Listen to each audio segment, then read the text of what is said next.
जमा पारा के तालिबात को अस्सलामु अलैकुम वरहमतुल्लाहि वबरकातुहू। ये क्लासेस विजयवाड़ा मदरसा हदियात के ज़रिए से पेश किए जा रहे हैं। इंशाअल्लाह आज के दर्स में हम सूरतुल माऊन हिफ्ज़ करेंगे। सूरतुल माऊन मक्किया, सूरा नंबर 107, आयातुहा 7, रुकुउहा 1। أعوذ بالله من الشيطان الرجيم بسم الله الرحمن الرحيم أرأيت الذي يكذب بالدين فذلك الذي يدع اليتيم ولا يحض على طعام المسكين فويل للمصلين الذين هم عن صلاتهم ساهون الذين هم يراءون ويمنعون الماعون। अल्हम्दुलिल्लाह सूरतुल माऊन को हिफ्ज़ कीजिए और अपना वर्क अपने लीडर्स को सेंड करने की पूरी कोशिश कीजिए। इंशाअल्लाह अब हम सूरतुल माऊन का तर्जुमा देखेंगे। बिस्मिल्लाहिर्रहमानिर्रहीम। शुरू अल्लाह के नाम से जो बहुत मेहरबान निहायत रहम करने वाला है। अरअयतल्लज़ी युकज़्ज़िबु बिद्दीन, क्या तूने उसे भी देखा जो रोज़ जज़ा को झुठलाता है, यानी क़ियामत के दिन को, हिसाब व किताब वाले दिन को झुठलाता है, क्या उसे भी तू देखा है। फ़ज़ालिकल्लज़ी यदउल यतीम, यही वो है जो यतीम को धक्के देता है, इसीलिए कि एक तो बख़ील है, दूसरा क़ियामत का इनकार करने वाला है। भला ऐसा शख्स यतीम के साथ कैसे हुस्न सलूक कर सकता है। यतीम के साथ तो वही शख्स अच्छा बर्ताव करेगा जिसके दिल में माल के बजाय इंसानी कुदरतों की अहमियत व मोहब्बत होगी। दूसरे, उसे इस अम्र का यकीन हो कि उसके बदले में मुझे क़ियामत वाले दिन अल्लाह ताला अच्छी जज़ा मिलेगी। ये ख़यालात होंगे तो यतीम को धक्के नहीं देगा। वला यखुद्दु अला तआमिल मिस्कीन, और मिस्कीन को खिलाने की तरग़ीब नहीं देता। ये काम भी वही करेगा जिसमें इंसानी कुदरतों की अहमियत व मोहब्बत होगी, वरना ये यतीम की तरह मिस्कीन को भी धक्के ही देगा। फ़वैलुल लिलमुसल्लीन, उन नमाजियों के लिए हिलाकत है, खराबी है।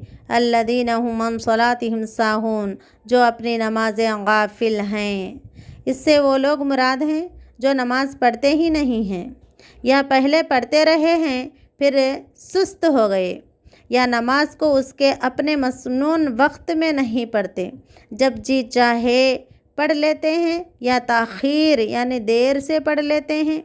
राज़ी हो तो फ़ुर्सत हो तो नमाज अदा करते, राज़ी ना तो फ़ुर्सत नहीं तो नमाज छोड़ देते हैं। घर में खुशियाँ हो तो नमाज छोड़ देते, घर में गम हो तो नमाज छोड़ देते, और घर में रिश्तेदार आते तो नमाज छोड़ देते, घर में थोड़ा काम ज़्यादा हो तो नमाज छोड़ देते। दुनिया का हर काम करने के लिए हमें फ़ुर्सत होता है, लेकिन नमाज पढ़ने के लिए ही फ़ुर्सत नहीं मिलती। पढ़ लेते तो भी खुशू व खुज़ू के साथ नहीं पढ़ते। ये सारे ही मफ़हूम इसमें आ जाते हैं, इसलिए नमाज की मज़कूरा सारी ही कोताहियों से बचना चाहिए, वरना नाकाम व नामुराद हो जाएंगे। यहाँ इस मकाम पर ज़िक्र करने से ये भी वाज़ाह है कि नमाज में उन कोताहियों के मुर्तकब वही लोग होते हैं जो आखिरत के जज़ा और हिसाब व किताब पर यकीन नहीं रखते। अल्लाहु अकबर, अस्तग़फिरुल्लाह।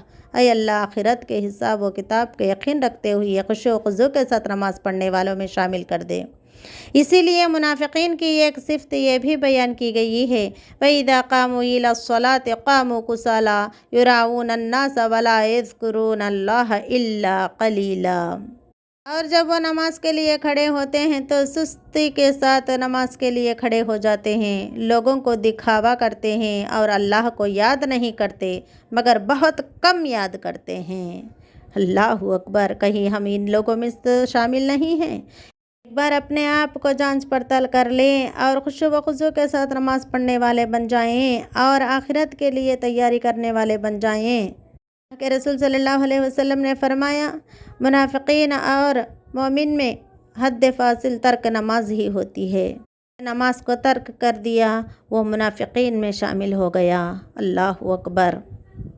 الذین هم یراؤون، جو ریاکاری کرتے ہیں، یعنی ایسے لوگوں کا شیوا یہ ہوتا ہے کہ لوگوں کے ساتھ ہوتے ہیں تو نماز پڑھ لیتے ہیں، علیحدگی کے ساتھ ہوتے ہیں تو نماز پڑھنے کی ضرورت ہی نہیں سمجھتے، یعنی صرف نمود و نمائش اور ریاکاری کے لیے نماز پڑھ لیتے ہیں۔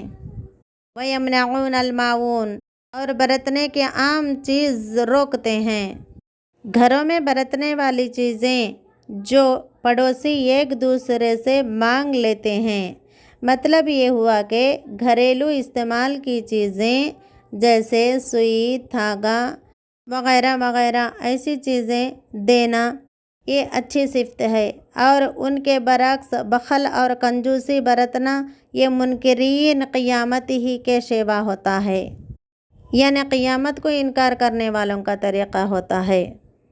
میرے پیارے طالبات، کعبۃ اللہ کی تعمیر اس لیے ہوئی تھی تاکہ اللہ کی عبادت کی جائے، مگر قریش کے لوگ بتوں کی عبادت کر رہے تھے، اور کعبۃ اللہ کی تعمیر کا دوسرا مقصد یہ تھا کہ یتیموں، غریبوں اور مسافروں کی مدد کی جائے، مگر اس کے ذمہ دار ایسے لوگ تھے جو یتیم کو کچھ دینے کے بجائے دھکے مار مار کر کعبۃ اللہ کے باہر کر دیا کرتے تھے، لہٰذا قریش اب اس قابل نہ رہے کہ کعبۃ اللہ کے ذمہ دار بنے، کعبۃ اللہ کے متولی بنے رہیں۔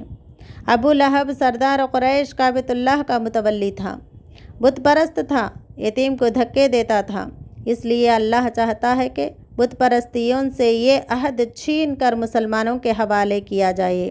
اگر مسلمان کعبۃ اللہ کے متولی بنیں گے تو صرف اللہ تعالیٰ کی عبادت کریں گے اور اس گھر کی یتیموں کی اور غریبوں کی مدد کریں گے۔ اور دوسری بات یہ بھی سمجھا دی گئی ہے اس سورہ کے اندر، نماز وہ صحیح ہے جو نمازیوں کو انسانی خدمت پر ابھارے، انسانوں کا ہمدرد بن جائے۔ نمازی کا مطلب ہے انسانوں کا ہمدرد، انسانوں کا خیر خواہ ہو۔ جو انسان نماز پڑھتا ہے مگر انسانوں کے ساتھ ہمدردی نہیں کرتا، انسانوں کے ساتھ اچھا سلوک نہیں کرتا تو وہ نماز صحیح نہیں ہے۔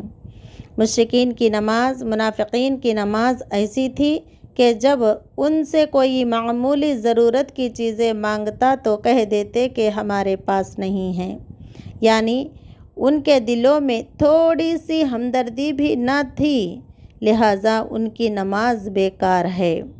آج نماز پڑھنے والوں کو سوچنا چاہیے کہ کیا ان کے دلوں میں اپنے ماں باپ کے لیے، اپنے بھائی بہنوں کے لیے، اپنے رشتہ داروں کے لیے ہمدردی ہے؟ دوسرے انسانوں کے لیے ان کے دلوں میں ہمدردی اور خیر خواہی کا جذبہ ہے یا نہیں؟ اگر ہمارے دلوں میں انسانوں کے لیے ہمدردی کا جذبہ نہیں ہے تو سمجھنا چاہیے کہ ہماری نماز صحیح نہیں ہے، اور ایسی نماز دوزخ کے آگ سے نہیں بچا سکیں گی۔ اے اللہ، خوش و خضوع کے ساتھ نماز پڑھنے والوں میں سے شامل کر دے۔ اے اللہ، جو چیزیں تو ہمیں نصیب کرتا ہے وہ دوسرے کے مانگنے پر انہیں دینے کی طاقت و قوت ہمیں نصیب عطا فرما، تیرے پسندیدہ بندے بن کر زندگی گزارنے والے بنا دے۔ آمین ثم آمین۔ السلام علیکم ورحمۃ اللہ وبرکاتہ۔